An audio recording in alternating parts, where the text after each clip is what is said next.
오늘 함께 은혜 나누기 원하는 말씀은 신약성경 요한복음 3장 16절 한 절의 말씀입니다. 요한복음 3장 16절 제가 봉독해 올리겠습니다. 하나님이 세상을 이처럼 사랑하사 독생자를 주셨으니 이는 그를 믿는 자마다 멸망하지 않고 영생을 얻게 하려 하심이라. 인 겁니다. 자, 말씀을 좀 보도록 하겠습니다. 지난 주일날 집에 가서 되게 힘든 거예요. 그래서 왜 이렇게 힘들까 그랬더니 마스크를 쓰고 했더니 2배로 힘들더라고. 이게 숨이 가빠가지고. 그래서 제가 교사 선생님들 내가 존경하기로 했어요. 그러고 나서 몇 시간씩 하니까 서로가 서로를 위해서 좀 오늘도 좀 이게 잘 전달 안 되더라도 이해를 하시고 들어주시기 바랍니다. 예수님을 믿는 성도들 중에서 요한복음 3장 16절 모르는 성도 손 들어보라 그러면 아마 아무도 없을 거예요. 그죠? 요한복음 3장 16절은 다 알 겁니다. 하나님의 세상을 이처럼 사랑하사로 시작되는 이 요한복음 3장 16절은 우리가 언제 들어도 좋고 우리가 언제 읽어도 은혜가 되는 말씀이죠.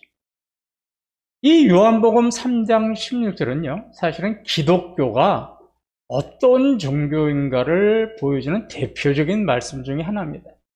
그리고 성경 전체에서 볼 때도 정말 핵심이 되는 그 몇 구절 중에 하나로 귀한 말씀이죠. 이렇게 요한복음 3장 16절은 사람들에게 좋은 호감을 주고 또 사람들이 마음에 푸근함을 주는 그런 말씀이다 보니까 저나 여러분이 길을 갈 때도 광고판에 또 사업장이나 점포나 가게에 들어가도 언제 액자에 항상 쓰여 있는 말이 뭡니까? 하나님은 사랑이십니다. 그죠? 하나님은 당신을 사랑하십니다. 이런 문구를 우리는 옥외 간판에서도 볼 수 있고 가게에 들어가 있는 점포를 믿는 그 주인이 하시는 분들한테 이런 액자들이 자주 볼 수 있어요. 이렇게 우리가 이 요한복음 3장 16절을 널리 우리가 볼 수 있는 그 이유는 세상을 향한 하나님의 사랑이 이처럼 잘 표현된 구절이 없기 때문이죠. 요한복음 3장 16절에서 하나님은 세상을 사랑한다고 하셨는데 한번 여쭤보겠습니다. 성도 여러분들은 언제, 어느 때 하나님의 사랑을 참 많이 느끼시나요? 정말 하나님이 나를 사랑하시는구나. 이거 언제 느끼세요? 눈을 안 맞추죠, 이제? 이런 거 아니겠어요? 어려운 문제가 있었는데 잘 해결되지 않던 문제가 있었는데 그 문제가 해결이 됐어요. 그럼 우리는 어떻게 돼요? 하나님 나를 사랑하셔서 이 문제 해결해 주셨구나. 또 어떤 때 그래요?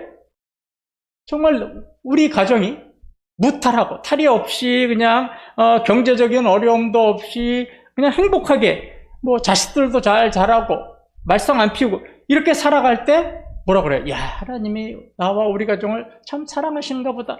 이렇게 느껴요. 이게 모든 성도들이 공통적으로 하나님이 언제 사랑하심을 느낍니까? 그러면 이렇게 대답을 해요.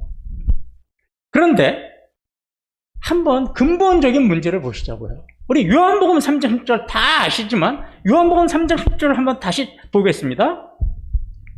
하나님이 세상을 이처럼 사랑하사 독생자를 주셨으니 이는 그를 믿는 자마다 멸망하지 않고 영생을 얻게 하려 하심이라. 잘 보세요. 하나님이 우리를 사랑하사 물질과 행복을 주셨으니 라고 하지 않았어요. 뭐라고 그랬어요? 하나님이 세상을 이처럼 사랑하사 독생자를 주셨다고 그랬어요. 그러면 독생자를 주신 것이 우리에게 사랑의 증거가 되어야 되는데 우리는 뭐가 증거가 돼요? 내가 무탈하고 내가 건강하고 우리 가족이 평안하고 내 어려운 문제가 해결되면 하나님의 사랑을 느껴요. 물론 그것도 하나님의 사랑을 느끼게 돼 있지만 그러나 근본적인 것을 우리는 항상 놓치고 있다는 거죠. 이렇게 저는 생각을 해봤어요. 많은 성도들이요, 하나님께서 우리를 사랑하셔서 독생자를 주셨다는 사실보다는 넓은 평수의 아파트를 주시고 고급 승용차를 주시고 물질과 건강을 주셨을 때 더 많이 사랑한다고 느껴요. 이렇게 느끼는 성도들은 한번 반대 상황을 한번 생각해 보자고요. 반대 상황일 때는 어떻게 될 거예요? 힘들고 어려울 때나 물질적인 빈곤이 오면 전혀 하나님의 사랑을 느끼지 못하는 거죠. 물질적인 것을 주셨을 때 감사함을 느꼈으니까 물질적인 것이 주어지지 않으면 감사하지 못하는 거죠. 하나님의 사랑을 느끼기보다는 오히려 어떻게 돼요? 하나님에 대한 섭섭함이 클 거예요. 내가 이렇게 예수님을 잘 믿고 교회 봉사 잘했는데, 내가 헌금도 참 잘했는데, 어떻게 나한테 하나님께서 이렇게 하실 수가 있지? 섭섭한 마음이 더 커요. 그러면서 혹시 이러지는 않을까 모르겠어요. 하나님이 우리를 사랑하셔서 독생자를 주시기보다는 뭐를 더 주셨으면 좋았을걸? 그냥 뭐 돈이나 많이 주시고 건강 주시고 부귀영화 주셨으면 더 좋았을걸. 이렇게 마음속을 생각하고 있지는 않는지 모르겠어요. 왜 우리는 하나님이 우리에게 독생자를 주셨다는 사실보다 물질과 건강을 주셨을 때 하나님이 더 자신을 사랑한다고 느낄까요? 그 이유는 자신의 정체성을 모르기 때문이에요. 자신이 얼마나 용서받을 수 없는 죄인인가, 내가 얼마나 비참한 존재인가를 제대로 깨닫지 못하기 때문에 우리는 독생자를 주셨다는 사실보다 물질과 부귀영화를 주셨을 때 하나님께 더 감사하고 하나님을 더 사랑한다고 느끼는 거예요. 자, 예를 하나 들어드릴게요. 좀 유치한 예인데 그냥 이해하고 들으십시오. 한 가정에 아버지가 계세요. 근데 이 아버지가 심각한 병에 걸렸어요. 그런데 이 심각한 병에 걸렸다는 것을 아버지 본인도 모르고 가족들도 아무도 몰라요. 하루는 아버지가 이제 생신을 맞이해가지고 자식들이 회의를 해가지고 뭐 고급 호텔에 가서 비싼 돈을 들여서 생일잔치를 준비하고 값비싼 선물을 준비했어요. 그리고 생일잔치를 열고 생일잔치를 해서 축하합니다. 거기서 이 모든 것을 누리던 아버지는 무슨 생각을 했냐면, 하나님이 나를 이렇게 사랑하셔서 우리 자식들을 보다가 이렇게 행복하게 생일잔치를 받고 우리 가정이 이렇게 건강하고 행복하고 잘 살 수 있게 해주셨으니 하나님 참 나를 사랑하시는구나, 이런 걸 느꼈어요. 그런데 심각한 병에 걸려서 지금 죽음의 시간이 점점 다가오고 있는데 값비싼 선물, 호텔에서 호화로 온 잔치, 이게 무슨 소용이 있습니까? 이 아버지에게 정말로 필요한 건 뭐예요? 빨리 병원 가서 진단받고 병 고치고 어떻게 되는 거예요? 죽을 위기 넘기고 건강한 몸으로 회복되는 거잖아요. 그게 근본적인 거잖아요. 그런데 자신은 죽음의 시간이 째깍째깍 다가오고 있는데 그걸 모르고 뭐예요? 하나님께서 부귀영화 주시고 건강 주시고 우리 가정들 무탈하게 하셨으니까 얼마나 하나님 나를 사랑하시는 거야, 이러고 느끼고 있다면 뭐가 문제가 있는 거지? 여러분, 이 아버지의 모습이 저와 여러분의 모습은 아닙니까? 우린 그런 것들에 더 감사하고 그런 것들에 더 사랑을 느끼고 있는 건 아닐까요? 요한복음 3장 16절은요, 단순히 하나님께서 우리를 사랑하신다는 메시지를 보내신 내용이 아니에요. 이 3장 16절은요, 예수 믿는 것이 무엇인가? 또 하나님의 사랑을 받는다는 것이 어떤 것인가? 더 나아가서는 하나님의 사랑을 받은 우리들은 그 하나님의 사랑에 어떻게 보답을 하고 어떻게 반응을 해야 할 것인가? 이 진리가 다 담겨 있어요. 근데 우리는 3장 16절을 그저 어떻게 스쳐 지나가요? 하나님이 우리를 사랑하시는 것. 그렇지 않습니다. 깊은 진리가 들어가 있어요. 이 요한복음 3장 16절에는요, 하나님이 세상을 사랑하신다는 이 한 구절에 사랑하신다는 그 내용이요, 신문기사 작성하듯이 작성되어 있어요. 우리는 보통 신문 기사를 어떻게 작성하냐면 원칙이 있어요.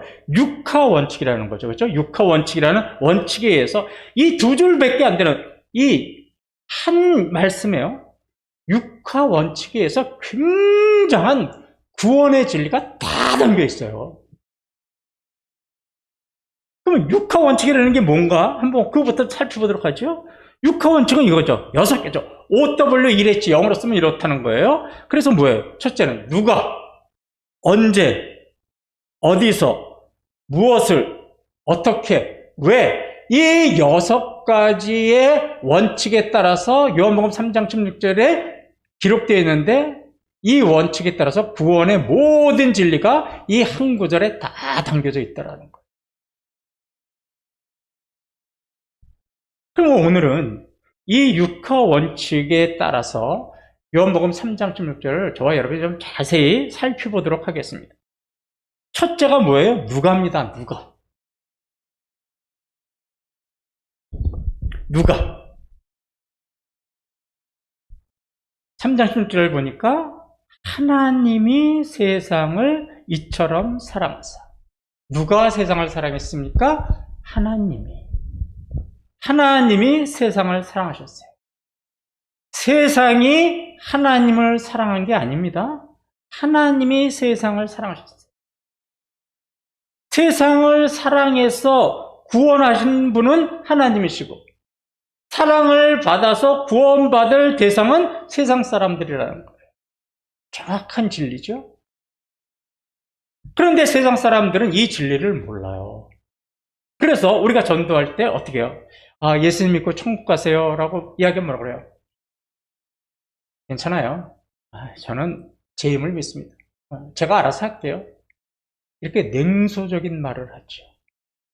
왜요? 정확하게 세상을 사랑하셔서 구원하실 분은 하나님인데 이 사실을 모르는 거예요. 근데 그 사람이 요한복음 3장 16절을 안 들어봤을까요? 수십 번은 들어봤겠죠, 안 믿더라도. 그러나 이 3장 16절에 담겨져 있는 진리, 구원의 유일하신 분은 하나님이시고 그 사랑을 받을 대상자는 우리들이라는 사실을 모르고 있는 거예요.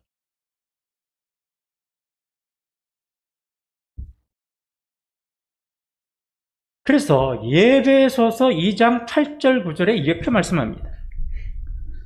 너희는 그 은혜에 의하여 믿음으로 말미암아 구원을 받았으니 이것은 너희에게서 난 것이 아니요 하나님의 선물이라. 행위에서 난 것이 아니니 이는 누구든지 자랑하지 못하게 함이라. 예, 사도 바울도 뭐라 그랬어요? 구원은 너희에게서 난 것이 아니요 하나님의 선물이다. 사랑하는 자에게 주시는 선물이에요. 그래서 구원은 세상을 사랑하신 하나님이 저와 여러분에게 우리의 노력과 힘에는 상관없이 그냥 선물로, 은혜로 값없이 주시는 겁니다. 그게 사랑이에요. 그 진리가 첫 번째로 요한복음 3장 16절에 담겨져 있어요. 하나님이 구원의 유일한 대상자이십니다. 구원의 진리가 담겨 있죠. 자, 이젠 두 번째 거를 보겠습니다. 두 번째는 언제입니다. 언제. 그러면 언제 하나님이 우리를 사랑하셨다고 그러는데 언제 사랑하셨냐는 거예요. 언제 사랑하셨는가. 그래서 여기에 보시면 하나님이 세상을 이처럼 사랑하사 그랬는데 이 한글 성경에는 제대로 잘 안 나와 있지만 영어 성경을 보면요. 사랑이 love죠. love. 근데 영어 성경에는 loved. 과거 완료 시제를 썼어요. 과거. 이미 지나간 때 벌써 우리를 사랑하셨는데 사랑을 완성하셨다는 뜻으로 적혀 있어요. 그러니까 하나님께서 저를 언제 사랑하셨느냐? 이미 과거에 우리를 사랑하셨다는 거예요. 그러면 과거 언제 사랑을 했을까요? 예배소서 1장 4절 5절을 이렇게 얘기합니다. 곧 창세전에 그리스도 안에서 우리를 택하사 우리로 사랑 안에서 그 앞에 거룩하고 흠이 없게 하시려고 그 기쁘신 뜻대로 우리를 예정하사 예수 그리스도로 말미암아 자기의 아들들이 되게 하셨으니. 예, 언제 우리를 사랑하셨냐? 창세전에. 창세전에 이게 뭐야? 이 우주 만물이 만들어지기 전에 벌써 저와 여러분을 하나님께서 사랑하시기로 예정하시고 택하셨다라는 거예요. 창세전에 우리가 무슨 노력이나 힘으로 뭐 한 게 있을까요? 아무것도 없었잖아요. 창세전에 하나님이 그저 사랑으로 선물, 은혜를 우리를 택하셨다라는 겁니다. 그런데 자, 첫 번째 줄을 잘 보아주시기 바랍니다. 곧 창세전에 우리를 택하셨다 그랬는데 어디에서 택하셨다 그랬어요? 그리스도 안에서 택하셨다 그랬습니다. 이게 무슨 말씀이냐? 하나님이 우주 만물이 만들어지기도 전에 저와 여러분을 사랑하셔서 하나님의 자녀로 택하신다고 하는 그 구원의 계획을 딱 세워놓으신 거예요. 그리고 이 구원의 계획을 어떻게 하셨냐면 예수 그리스도가 십자가에 못 박게 하시는 그 사건을 통해서 계획을 어떻게 하신 거예요? 완성하신 거예요. 창세전에 우리를 택하시겠다고 계획을 잡으셨던 것이 언제 완성이 됐어요? 예수님을 이 땅에 보내시고 십자가에서 죽게 하시는 그 십자가 구속 사건을 통해서 완성하신 거예요. 그래서 여러분 뭐 안 봐도 알잖아요. 요한복음 3장 16절 하나님이 세상을 이처럼 사랑하사 그 다음에 뭐예요? 독생자를 주셨어요. 사랑하시는 구원의 계획을 세워놓고 그 구원의 계획을 완성하시기 위해서 우리에게 뭘 주신 거예요? 독생자를 주신 거예요. 독생자를 주셔서 그 구원의 계획을 어떻게 하신 거예요? 완성하게 하신 거예요. 바로 이 말씀이죠. 자, 지난주에 우리가 함께 은혜를 나눴던 요한복음 3장 14절 한번 보시겠습니다. 모세가 광야에서 뱀을 든 것 같이 인자도 들려야 하리니. 예. 광야길이 불평하다고 불평했던 그 이스라엘 백성들을 어떻게 했어요? 하나님은 불뱀을 보내셔가지고 불평하고 불만하던 자들을 심판하시고 죽어가게 하셨죠. 그러다가 모세의 중보기도를 들으시고는 어떻게 합니까?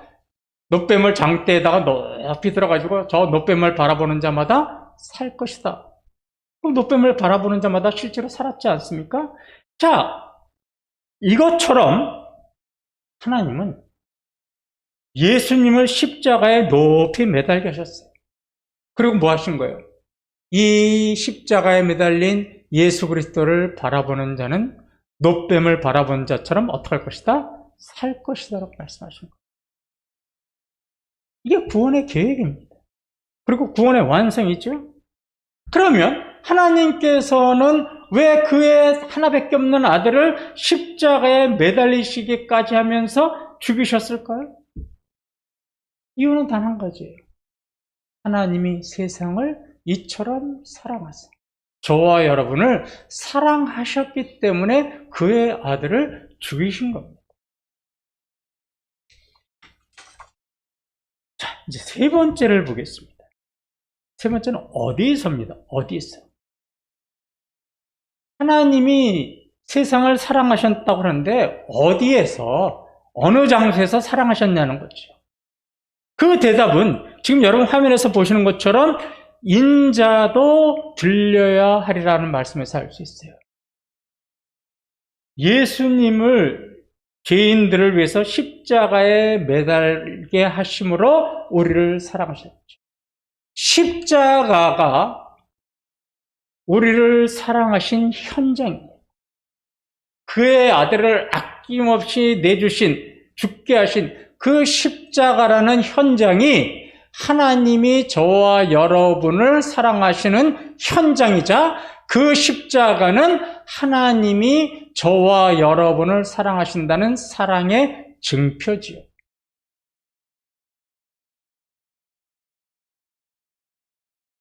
로마서 5장 8절에서 9절에 이렇게 말씀을 하고 있습니다. 우리가 아직 죄인 되었을 때에 그리스도께서 우리를 위하여 죽으심으로 하나님께서 우리에 대한 자기의 사랑을 확증하셨느니라. 그러면 이제 우리가 그의 피로 말미암아 의롭다 하심을 받았으니 더욱 그로 말미암아 진노하심에서 구원을 받을 것이니. 예, 우리가 죄인 되었을 때 그리스도께서 우리를 위하여 죽으심으로 하나님께서 그의 아들을 십자가에서 죽게 하심으로 우리에 대한 사랑을 어떻게 하셨어요? 확인하셨다는 거예요. 십자가는 하나님의 사랑을 확인하는 장소. 그래서 하나님에 대한 사랑이 내 안에서 메말라가고 있다면 우리는 다시 어디로 돌아가야 돼요? 십자가의 은혜로 돌아가야 되는 겁니다. 그래서 우리 그런 거 경험하잖아요. 아, 내가 정말 요새 막 죄만 짓고 살고 하나님의 은혜대로 살지 못해. 그러고 막 우리가 회개기도 하고 그러면 어떻게 돼요? 십자가의 그 은혜, 그 십자가의 사랑이 느껴지면서 눈물을 쏟아내고 자신의 죄를 회개하지 않습니까? 그게 뭐예요? 십자가의 사랑의 현장을 우리가 다시 방문을 해서 그 사랑을 다시 회복하는 거예요. 자, 이제 네 번째입니다. 네 번째, 무엇을? 하나님이 세상을 어떻게 했냐는 거예요. 사랑하셨다는 거죠. 이처럼 사랑하셨다는 거예요. 여기서 사랑하셨다는 말 앞에 붙어있는 이처럼이라는 말이요, 참 중요한 말입니다. 사랑하셨다는 말도 중요한데 이처럼이라는 단어가 참 중요한 의미가 있어요. 이처럼이라는 말은요, 두 가지 중요한 의미를 가지고 있습니다. 첫째는 이런 뜻이에요. 하나님이 세상을 이와 같은 방법으로 사랑하셨다는 뜻이에요. 그럼 이와 같은 방법이라는 게 뭐예요? 그의 아들을 십자가에서 죽이시는 방법으로 우리를 사랑하셨다는 거예요. 이처럼이라는 말은 십자가에서 그의 아들을 죽이시는 방법. 죄인을 위해서 십자가에서 예수님이 죽게 하시는 방법으로 우리를 사랑하셨다는 뜻이 이처럼이라는 뜻입니다. 거기에 대한 성경 구절이 로마서 3장 25절이죠. 이 예수를 하나님이 그의 피로써 믿음으로 말미암는 화목 제물로 세우셨으니 이는 하나님께서 길이 참으시는 중에 전에 지은 죄를 간과하심으로 자기의 의로우심을 나타내려 하심이니. 예, 죄의 싹은 사망이에요. 그래서 죄 지은 자는 반드시 죽어야 되는 거예요.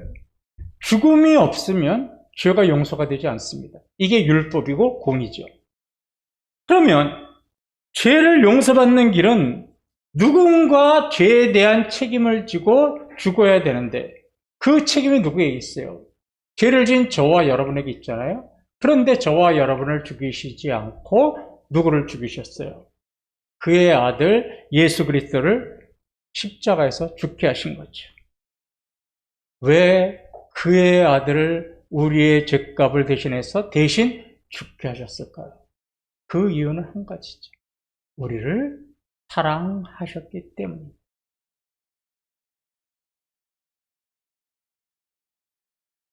자, 두 번째, 이처럼이라는 뜻은 십자가에 죽이시는 방법으로 라는 뜻이라고 했죠.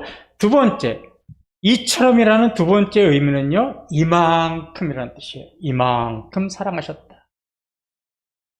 엄마가 심심하면 아이한테 물어보는 거 있죠. 너 엄마를 얼마만큼 사랑해? 그러면 애들이 어떻게 돼요? 이만큼 그러잖아요. 그죠? 그때 엄마가 얼마나 흡족해요. 하나님의 크고 놀라우신 사랑은 인간의 언어, 인간의 힘으로는 표현할 수도 없고 측량할 수도 없어요. 그의 하나밖에 없는 신의 아들 예수 그리스도를 십자가에 죽게 하시기까지 우리를 사랑하신 그 사랑, 우리가 어떻게 측량하고 어떻게 표현할 수 있겠습니까?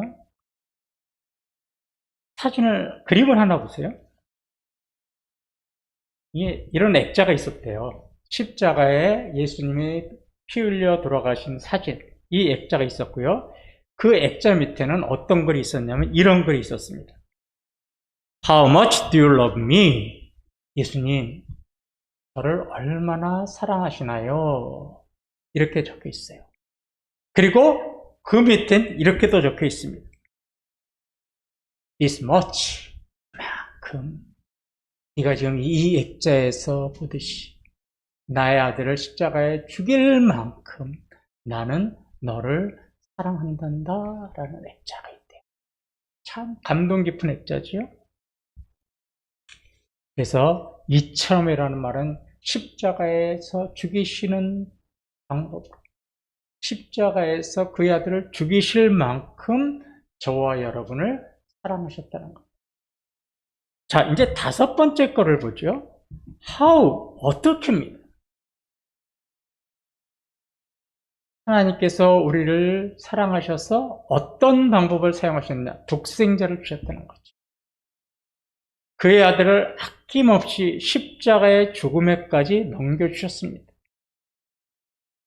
하나님께서 그의 아들을 넘겨주셨다는 것은 하나님이 가지신 모든 것을 내어주셨다는 거예요. 하나님이 어떠한 희생이나 어떤 대가도 다 감수하시면서까지 저와 여러분을 사랑하셨다는 겁니다. 마지막입니다. 이제 왜죠? 그럼 왜 사랑하셨을까? 예수님께서 우리를 사랑하셔서 그의 아들을 십자가에 죽게 하신 그 이유는 크게 두 가지예요. 소극적으로는 멸망하지 않고 또 적극적으로는 영생을 얻게 하려 하십니다.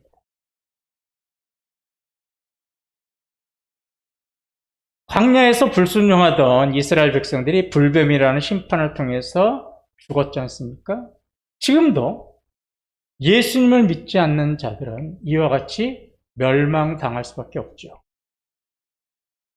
그런 멸망을 저와 여러분이 당하지 않도록 하시기 위해서 어떻게 한 거예요? 하나님은 그의 아들을 십자가에다가 죽게 하신 겁니다. 그래서 우리가 멸망당하지 않도록 하시기 위해서. 두 번째로는 영생을 얻도록 하신 겁니다.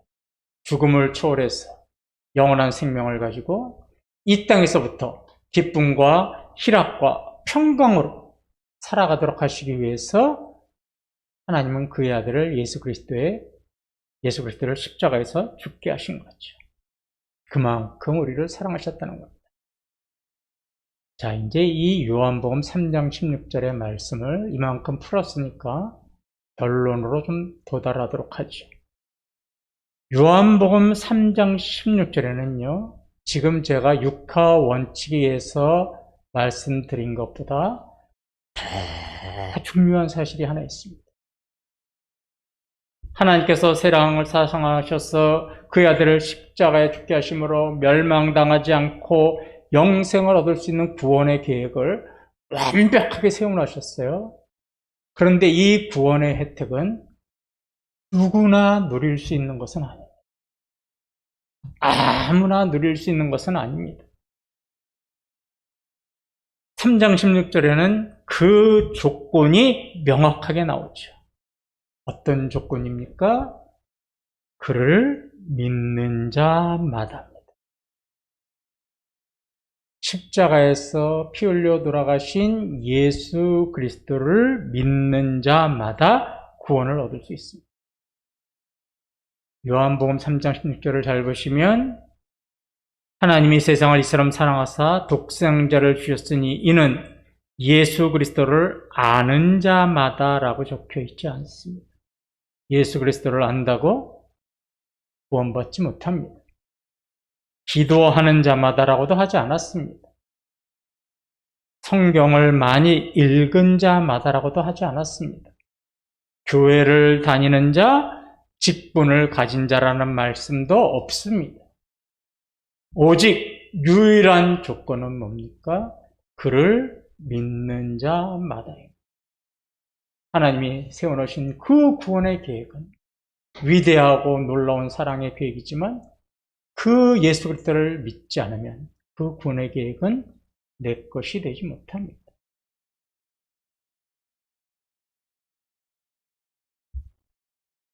하나님 우리를 사랑하셔서 독생자 예수 그리스도를 십자가에서 죽게 하셨다는 그 사실을 믿는 자마다 구원 얻을 수 있습니다.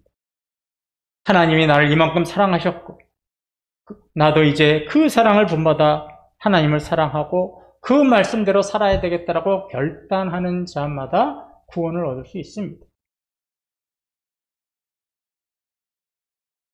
요한복음 3장 16절은 하나님이 우리를 이렇게 사랑하셨다는 것만을 강조하시는 말씀은 아닙니다. 이제 우리가 요한복음 3장 16절의 말씀을 구원의 진리를 깨달았다면 우리가 그 구원의 진리대로 반응해야 할 일이 남아 있습니다. 무엇입니까? 하나님이 우리를 사랑하시는 그 사랑 안에서 우리가 살아가는 겁니다. 하나님이 이루어놓으신 그 구원의 완성은 어느 때 완벽하게 이루어집니까? 우리가 그 사랑 안에 살면서, 그 사랑 안에 거하면서 그 사랑을 실천해 나갈 때 완벽하게 완성이 되는 겁니다. 오늘도 저와 여러분은 유형적으로는 이태원교회에 오셨지만 영적으로 보면 오늘도 우리는 예수 그리스도의 사랑 안에 우리가 들어와서 함께 예배드리는 겁니다. 이처럼 우리가 날마다 살아갈 때마다 하나님의 사랑 안에서 살고 사랑 안에 거하고 그 사랑 안에 감사하면서 그 사랑을 실천하고 살아간다면 요한복음 3장 16절의 구원의 진리의 말씀은 완벽하게 이 땅에서도 실현되고 이루어지는 겁니다. 이처럼 그리스도의 사랑 안에서 그 사랑을 감사하고 날마다 그 사랑을 느끼면서 살아가시는 저와 여러분 되시기를 주님의 이름으로 축원합니다.